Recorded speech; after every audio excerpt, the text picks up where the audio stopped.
Hello, ladies and gentlemen, and welcome to another thrilling episode of Creepypastas. Yes, a special Christmas edition of Creepypastas. Now, if you're wondering why you're seeing a creepypasta on Christmas as opposed to a creepypasta, it's because I can produce more content, less editing, and generally have a lot more fun and be more in tune with the Christmas spirit. You guys may forget that there are a lot of people out there with no family and currently nothing to do on this holiday as most places close down for Christmas. So I decided that today, this episode is dedicated to those without any family or without anyone to spend this loving holiday with. And if you want to send me a message on Skype, I leave that in the description below. Thank you for watching, and I hope this is a loving distraction from your day. Until then, though, we got a doozy. We got Slender Man before he was famous, and then that shall be followed by Animal Crossing Murder on the Loose. And then I saved the best for last. We got the loving Nintendo Deadland. Oh my gosh, sending chills down my spine already. This is probably dragging on too much. But yes, this is a special episode dedicated to those who do not have any family to spend on this loving holiday. And I hope I can spend it with you through my voice. So let's begin with a magical, mythical episode of Creepypastas. Slender Man, before he was famous. Slender Man, all of you know him as the faceless terror that stalks children and then leaving their families wondering who did this. Many people think that his roots goes back deep into Germany's lore, but what most of you don't know is that his history also comes from Mexico, where my family originated. Some of you may think I am full of it, but you're wrong. Slender Man's Mexican. Don't you forget it. This isn't some story a random guy made to have you readers think, huh? Could this be true? No, this is a real legend. And I know that's an oxymoron, but please bear with me. I asked around my local town, and I went to Mexico for vacation with family. Long story short, they reported something that will chill you to your bones. Alright. Short intro, sorry, but we gotta have things begin. Now, before I continue narrating the story, I would like to quickly make a narrator's note. The English is so broken here that unless if I interpret it to you through ad-libbing, you would have no idea what in the hell is going on. So please, pay attention to the screen as I point out the lovely flaws in writing, as I'm no grammar expert myself, but seriously, you would not be able to understand this if I read this word for word. So, here we go. His origins, and a possible name. Now, this little tale I'm about to weave with my words is a loving little tale that was told to me by my cousin. Yeah, I know it's a huge cliche, but please bear with me. He told me on a special little night, a particular night that we were going over to pick him up and his brother from their grandmother's house. The drive was long and, well, the night wore on to me. I was a tad younger than I was now, but still the story remains vivid in my own imagination. The story is of a tall man that would be seen near the cornfields walking in a suit and a top hat that supposedly takes children. Now, that's not what got me really chilled. What really got me is that he had no face and had 6 to 8 long black arms, 2 of which were white, as if he wore gloves. They called him Al-Katirin, which means the man. Anyway, while we were on the road back to town, my cousin's uncle passed on a blanket and told us to cover ourselves. Now, to inform you, Mexico is a cutthroat, dirty place, and it's not very clean, and to be honest, there's not really many rules, and the rules that are there you can probably bribe a cop to get out of. So we were riding in the back of my uncle's pickup truck. So he told us to put on this quick little blanket as, you know, we passed through the local ridge. He would then light up his watch and look up at it. It seemed to be about midnight. After hours later, we were given the okay to pop out, and then I asked him, why exactly do we pop under a blanket for a few hours? He would say 4 words that made me shiver. They were, I just told you. Okay, so now I got that out of the way, I guess it's time to tell you why this is considered his origins. Oh, sorry about all the pausing and breaking the fourth wall and informing and ruining the story. Slender is known all around the world that has internet. So Mexico must be included. This must make you think he heard about it and made his own Slender story. But no, I did not make this Slender story. But I heard this tale in 2007, 2 years before Slender Man's birth. A couple years later, I am 14 now, and it's present time. We went to Mexico recently, and I heard about the Slender Man, and I have pictures of him to show people. Going around, I asked many locals if at night they seen a figure that resembles him. All I asked said yes. Every single person said yes, apparently. They've seen a ghastly, well-suited man with no face that patrols the fields. One family even said they lost a child that wandered out. The family was devastated by this. This happened when their car had broken down near a field. The next day, he was found, strung from a tree with a dog dead later, found in the corn, not far from the kid. I can't believe I forgot about all this, but I barely became a member a month ago, and I can barely write, and fuck this story. Fuck it. It's terrible, and I will tell you why at the end. By the way, I would just like you to note that I will have annotations on the screen, so you can skip to the next one at any time if you end up not liking the story I'm narrating. Why don't we continue on to the next one? Animal Crossing. Murderer on the Loose. Hello. I'm here to tell you about an old DS game cartridge I found in a box that I had in my room. Keep in mind, I played the shit out of this game. Some fucked up shit happened in that game, and this is what I recall. I recently ordered a new 3DS from a website called cdon.com, and while I was eagerly awaiting for it to arrive, I thoroughly cleaned my room. I washed every single corner of any dust, and while cleaning, I came across an old cardboard box. And this is where I found a game I had lost almost 2 years ago. And oh boy, when I saw that KK slider and the green grass on the Nintendo DS game, I nearly jumped out with glee. Although part of the sticker was missing, it's nothing really noticeable, but it did catch my eye. I've been looking all over my house for it, but I found it in an old box. It just had been laying under a pile of Legos that I had when, admittedly, I was a bit younger.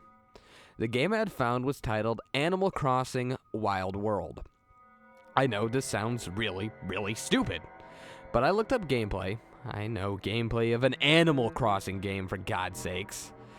Actually, to be honest, I really just watch a little bit of Let's Plays, as gameplay's not really interesting. Anyway, I watched this content for the game while waiting for my 3DS to arrive, because I had sold my old 3DS on eBay, and it was about to break, because I'm, quite frankly, a con artist. I don't do that anymore, but still. Watching these videos got me in the right mood for the 3DS, watching the gameplay. Anyway, about an hour or two after I started watching videos, my 3DS finally had arrived, and I couldn't wait to play Animal Crossing on it. I mean, like, dead fucking set. I'm putting that game right in there, and I'm gonna get it started. I quickly set the charger in the wall and plugged in my 3DS to the charger and set it up. I popped an Animal Crossing into the tray and watched a little icon come up on screen. I felt a wave of nostalgia as it did so.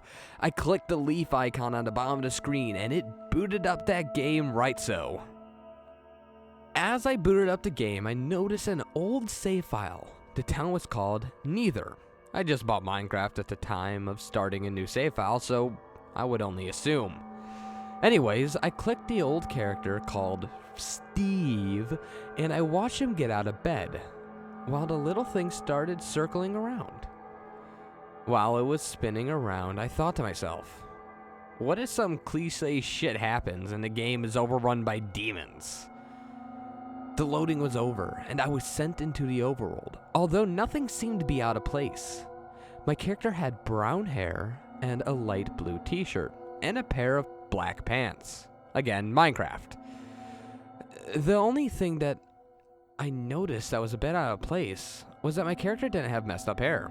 As you might know, I had played the game for over 2 years. It didn't make blood drip from my character's eyes, no loud noises from the speakers or anything like that. The only thing was that his hair wasn't messed up.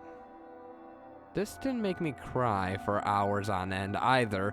It was just only a little thing that I noticed was a bit out of place. I decided to finally start a new town, and I called my character Kid. I don't know why, I just did. The taxi driver, Cap, seemed to be strange, in some way. I noticed that it was different. He didn't have a hat. Well, he had a part of it, but some of it had been disappeared. I felt a strange sensation, but I shrugged it off as I thought that something has happened to the game after being in a cardboard box for a few years. I simply figured that putting a bunch of Legos on the game must have messed up the file or something. The game had probably gotten a lot of abuse too, and I didn't really think it was creepy, just a little off. I called the town Chaoclan because the letters you can write are limited. I looked up on the wiki to see what I needed to answer. Well, I looked up the wiki to see what I needed to answer to make a character I wanted. The last text box was glitchy. It was flickering out and in, and the area where the text was at was missing. This seems strange, so I tried a trick online to see if anyone else was getting this type of thing for this abused game, but I found nothing of interest. My character stepped out of the taxi and he was in front of the town hall. My character walked into the building as usual, but something seemed out of place yet again. When I stepped into the building, I scrolled my character's eyes over the 3DS screen, but I couldn't see what was wrong. But then it hit me. Pelly wasn't at the desk. It was Phyllis. I double-checked on my 3DS screen again. I double-checked and checked again, but it showed at the time was 14:38. I spoke to Phyllis, and she answered me in some angry tone before him. What? Today's customer? The text would say. Nothing out of place. I went over to Tom Nook for the tutorial. I got to the part where he needed me to put on a work uniform, and I didn't. Tom would then scold me, worse than I would ever remember. You need to put on that work uniform now, or else. This is quite strange. For someone who played the living shit out of Animal Crossing, this was actually kind of scary. I did some missions for him, and after planting some good old trees, he would say, "Good for you." This was really odd, and somehow I felt the game wasn't glitching anymore. I felt something else. I got to the part where I needed to talk to some residents, and they would give you helpful things. I talked to the closest person, Apollo. He had the KK Condor playing in his house as usual, however, the song was playing a little bit slower than it should. I spoke to Apollo. Are you doing errands for Tom Nook? You shouldn't. This is quite strange, as my character had not even been given a name. This is about the text where he should say when I give items for Tom Nook. I spoke to Apollo again, and I chose Chit Chat. If Tom Nook tells you to deliver an axe to Drake, don't. I quietly asked myself, what in the goddamn hell am I reading? And sure enough, one of the villagers was Drake. Drake is a green duck that was first introduced into the game. I spoke to him, and he said this. Quacko, quacko, quacko. It's a quacko. I went out of his house, and I spoke with Tortimer, the mayor, although he wasn't outside. I went inside and looked for him, but he wasn't there either. I spoke to Phyllis. "He's gone," is all she said. And her character looks a little sad. The game started creeping me out now, but I couldn't hold back playing any longer. I went back to Tom Nook and he said I had spoke to all the civilians now. Although now I realize I hadn't even spoken to the mayor. He then told me, "You must deliver this red axe to Drake. I'm keeping my eye on you, kid." This is when everything went to shit. I wanted to quit the game, but you can't quit before finishing the tutorial, so I decided to keep on playing, but I didn't like doing it, and honestly, although I did want to play the game, it did make me feel visually uncomfortable. I put my 3DS on the side of my bed and laid down for a few seconds before picking it back up and continuing to play. I slowly moved my character towards Drake's house, unwillingly. I spoke to him and chose delivery. I poked the red axe in my inventory with the stylus and chose give. Drake only said, "Quacko," and took the item. He gave me a whisper called death. He gave me a wallpaper called death. I thought about what Apollo had told me, and then I stood up from the bed, and I walked around the house with my 3DS in hand before sitting on my bed again. I went back to Tom Nook, and he said, "Nobody will die. Go to the bulletin board, write something to Apollo." I listened to Tom Nook and went there. I read the notes already there and discovered some crazy shit. "Everyone write your goodbyes to Pally here," one of the notes said. The second note said, "Townspeople in fear of death." And then the last one said, "Welcome to Hell Valley." I literally got tears in my eyes because I saw something I really didn't like. It's just honest to God, creeping me out. Because I saw my favorite game turn into this. I continued playing because I wanted to at least save the game.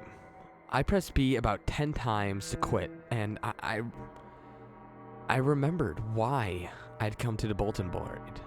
I clicked A and wrote, "Sorry, Apollo," and then clicked enter. I went over to Tom Nook and told him I had finished the final mission. Tom Nook only said ... The map screen came up and showed me where my house was. I went to my house and tried a death wallpaper. It was a concrete wall with a few blood splatters on. Oh, fuck it. I quickly ran over to Apollo's house and saw Drake exit with Tom Nook behind him. I held down B as hard as I could to run over to the door and open it. The first thing I heard was a KK Condor music. Distorted. The radio was broken. I saw the same death wallpaper as I had along with a matching floor. I went to Drake's home and I opened his door. He had a totally new room. It was filled with new computers, a small bed, a lot of skeleton decorations, but it was just decoration. I knew. I went over to my own house again and I tried to move. My character slowly walked into the middle of the room as someone was going to visit me. The candle in my corner went off. I saw Drake's shadow appearing in the doorway, holding an axe. By the point I had enough of it, I clicked the game out as quickly as I could. The regular error message popped up. I was so relieved. I was so scared of the game at this time. I disposed of the game later that day. I won't tell you how or where because I don't want anyone to find this game ever again. And to be honest, it's probably in some weird old landfill by now. That is the end of my story. Not the worst thing I ever read, but I'll give you my full review at the end. Click this annotation if you want to see it now. Now, please bear with me for this next story, as this is the funnest and most, quite frankly, awful story that probably I'm going to read tonight. I haven't read this one yet, but it's called Nintendo Deadland. And if you're not understanding what's going on, it's because of bad writing, and apparently this is also a sequel to a story called Mortal Kombat Tortured Legacy. I'll be sure to take a look at that in the next episode, so please stay tuned for that. After the death of Tom, I pulled out Nintendo Land and started playing that to ease my nerves. I started playing the Metroid Blast, which I heard was pretty fun. I noticed after I killed the enemies, they had blood all over wall. After I kill all enemies, my me just fell ground crying. I then realized this must be a hack or something like Mortal Kombat Tortured Legacy. Ass, ass, ass, ass, ass, ass. I'm not even fucking with you, it just says that. Ked him if he would come over to play the game. He reluctantly said yes, and then started playing Mario Chase whereafter.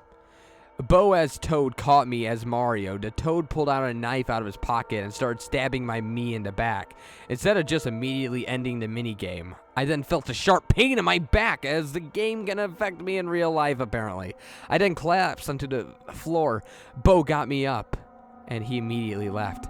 I played a game after that called Takamaru's Ninja Castle. Are you fucking kidding me? You're still playing the fucking game. You're still playing the game. You just felt pain in your back. There must be something I'm missing. I'm gonna go on a full fucking rant if this bullshit continues. After I threw a ninja star and missed, the ninja usually throws star in return.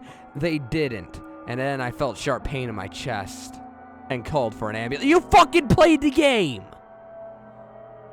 They rushed me to the hospital where they found a small... Are you... You fucking kidding? No. Okay. Then I called for an ambulance and they rushed me to the hospital where they found a small knife in my back and a ninja fucking star in my rib cage. 2 days later, I got out of the hospital and I took... No!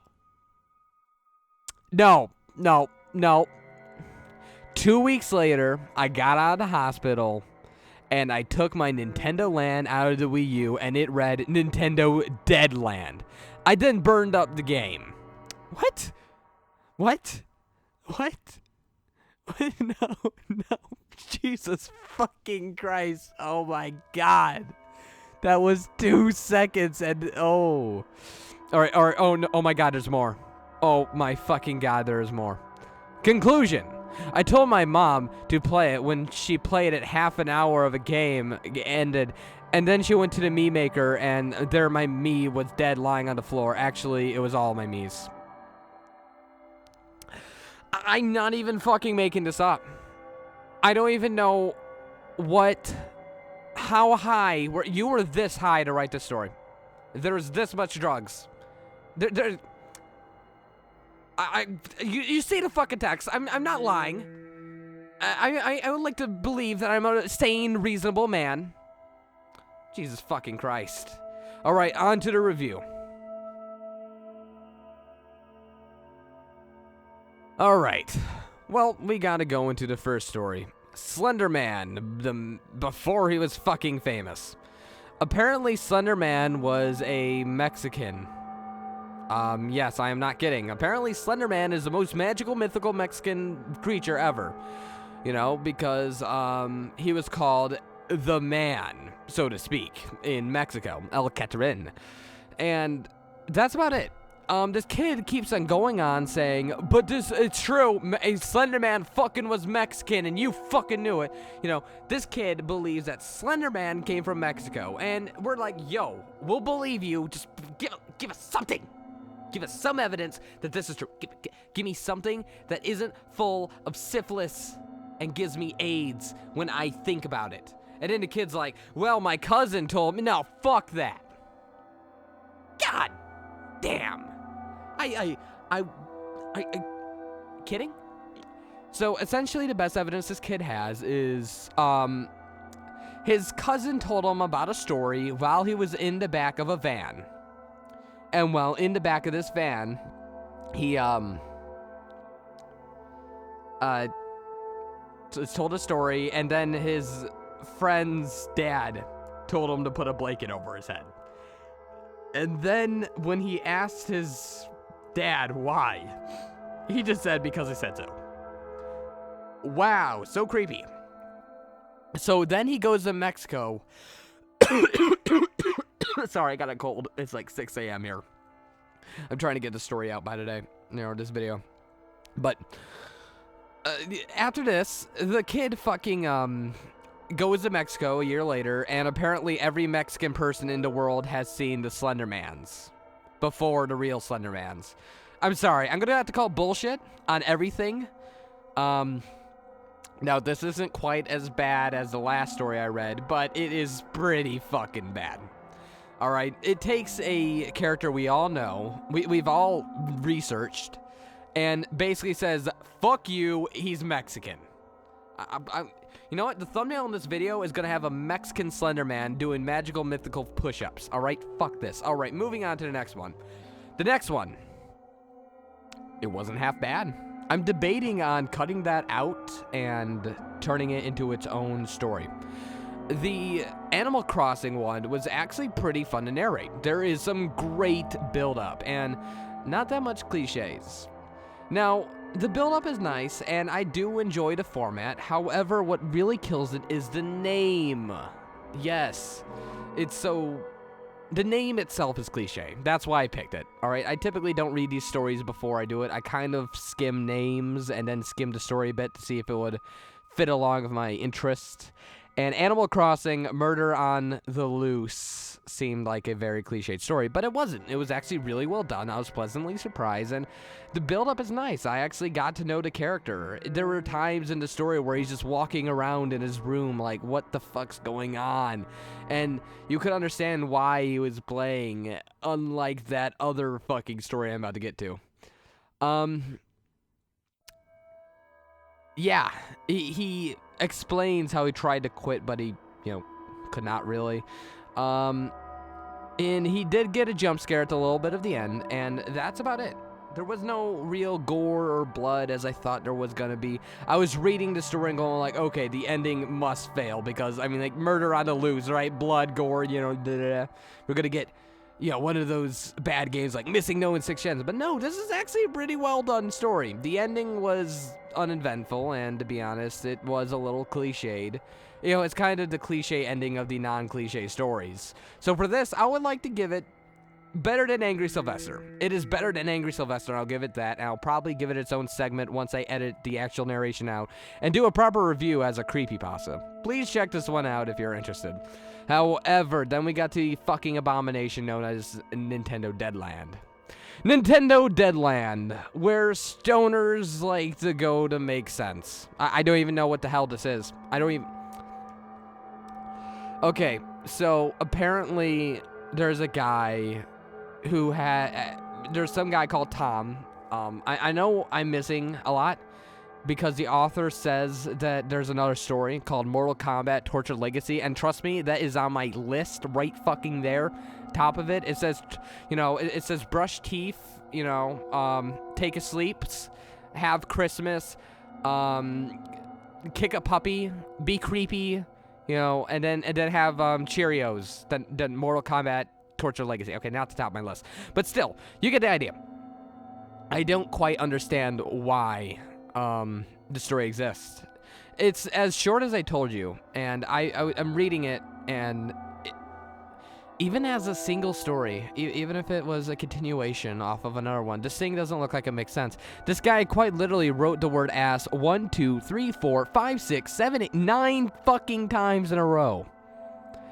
Alright, so what happens in this story? Let's try to deconstruct this a bit. Okay, so this kid's friend Tom died, and he decided to put in Nintendo Land and start playing it to ease his nerves. For some reason,